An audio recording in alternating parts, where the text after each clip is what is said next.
urutan ke-8, perkara nomor 35 tahun 2001 teradu Bawaslu Kabupaten Serang. Kami persilakan Yang Mulia Ibu Dr. Ida Budiati dan Yang Mulia Bapak Didi Supriyanto.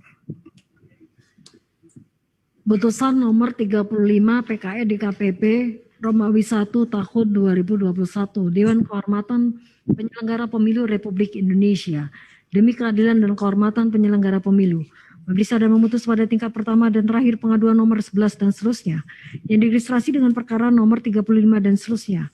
Menjatuhkan putusan atas dugaan pelanggaran kode etik penyelenggara pemilu yang diajukan oleh pengadu nama Nasrul Ulum H. Eki Beihaki, pekerjaan calon bupati dan calon wakil bupati Kabupaten Serang tahun 2020 beralamat di Kabupaten Serang. Memberikan kuasa kepada Didi Sumardi dan kawan-kawan pekerjaan sebagai pengacara pada kantor hukum Sumardi dan rekan beralamat di Gunung Putri Bogor, Jawa Barat. Selanjutnya disebut sebagai pengadu terhadap teradu 1 Yadi, 2 Sulyan Tarudin, 3 Abdurrahman, 4 Ari Setiawan, 5 Muhammad Asmawi, masing-masing dalam jabatannya sebagai ketua dan anggota Bawaslu Kabupaten Serang beralamat di Kabupaten Serang.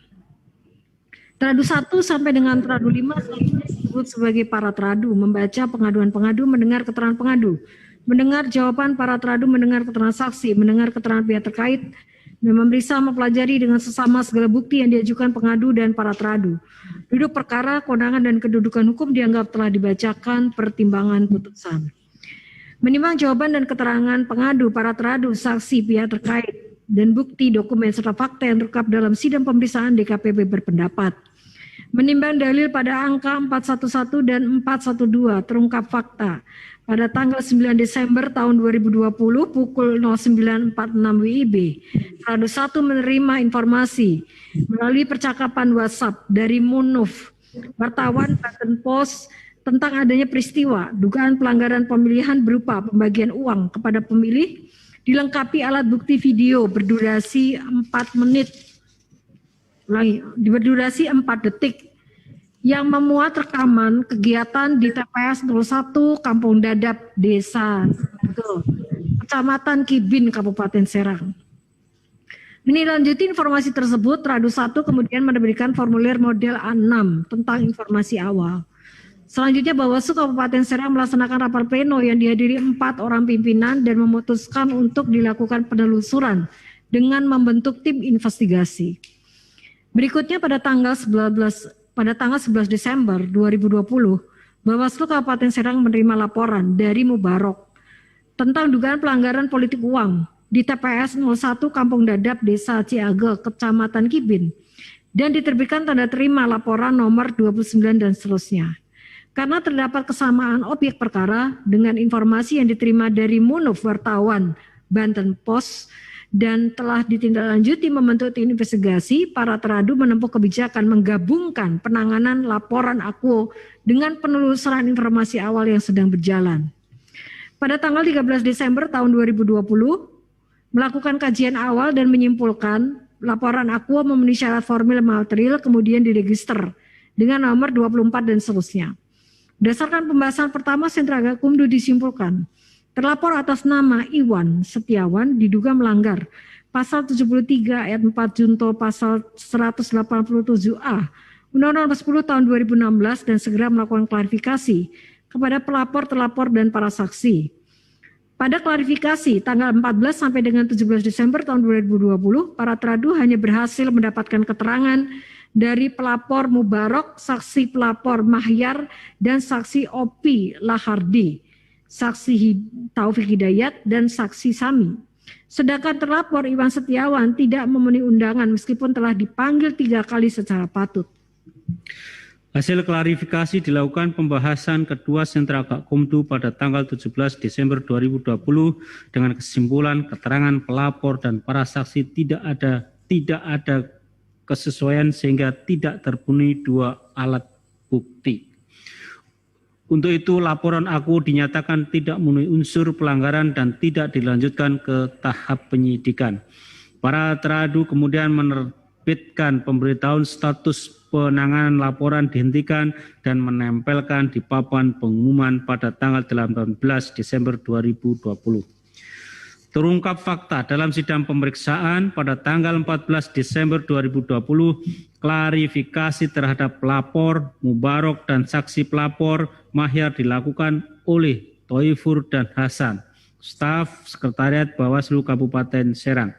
Keduanya melaksanakan tugas berdasarkan surat keputusan Ketua Bawaslu Kabupaten Serang nomor 03 dan seterusnya tanggal 5 Januari 2020 tentang penetapan tim penerimaan laporan dan klarifikasi pelanggaran Badan Bawaslu Kabupaten Serang pada pemilihan Bupati dan Wakil Bupati Kabupaten Serang. Klarifikasi didampingi penyidik dan jaksa sebagai anggota Sentra Gakumdu Serang. Berdasarkan keterangan pihak terkait, penyidik Polres Serang, pendampingan terhadap penanganan laporan dugaan tindak pidana pemilihan telah dilakukan sejak pembahasan pertama sampai dengan pembahasan kedua Sentra Gakumdu.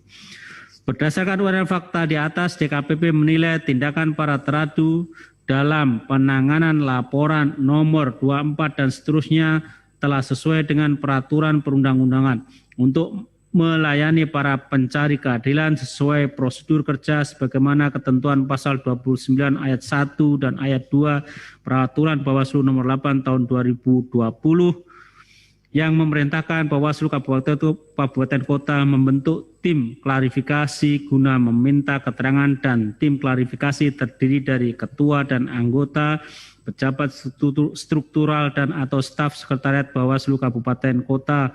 Para teradu telah melaksanakan kewajiban hukumnya menerbitkan keputusan nomor 03 dan seterusnya tanggal 5 Januari 2020 tentang penetapan tim penerimaan laporan dan klarifikasi pelanggaran Bawaslu Kabupaten Serang pada pemilihan Bupati dan Wakil Bupati Kabupaten Serang.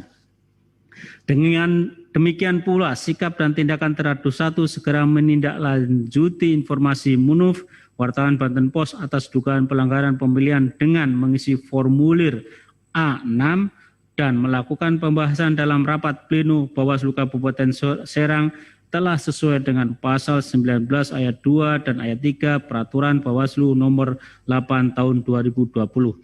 Para teradu terbukti telah melaksanakan prinsip profesional, bekerja penuh tanggung jawab, dan berkomitmen tinggi sesuai standar operasional prosedur sehingga hasilnya dapat dipertanggungjawabkan. Dengan demikian, dalil aduan pengadu tidak terbukti dan jawaban para teradu meyakinkan DKPP.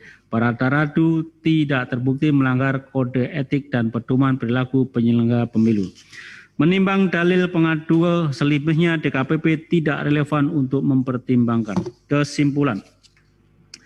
Berdasarkan atas penilaian fakta yang terungkap dalam persidangan sebagaimana diuraikan di atas, setelah memeriksa keterangan pengadu, memeriksa jawaban dan keterangan para teradu, keterangan saksi, pihak terkait, dan memeriksa segala bukti dokumen pengadu dan para teradu, DKPP menyimpulkan: 1. DKPP berwenang mengadili pengaduan pengadu. 2. Pengadu memiliki kedudukan hukum untuk mengajukan pengaduan aku. 3. Teradu 1, teradu 2, teradu 3, teradu 4, dan teradu 5 tidak terbukti melakukan pelanggaran kode etik dan pedoman perilaku penyelenggara pemilu. Berdasarkan pertimbangan dan kesimpulan tersebut di atas, memutuskan: 1. Menolak pengaduan pengadu untuk seluruhnya. 2. Merehabilitasi nama baik teradu 1 Yadi selaku Ketua Merangkap Anggota Bawaslu Kabupaten Serang. Teradu 2 Suyantarudin. Teradu 3 Abdurrahman. Teradu 4 Aris Setiawan. Dan teradu 5 Muhammad Asmawi, masing-masing selaku anggota Bawaslu Kabupaten Serang. 3. Memerintahkan Bawaslu Provinsi Banten untuk melaksanakan putusan ini paling lama 7 hari sejak dibacakan.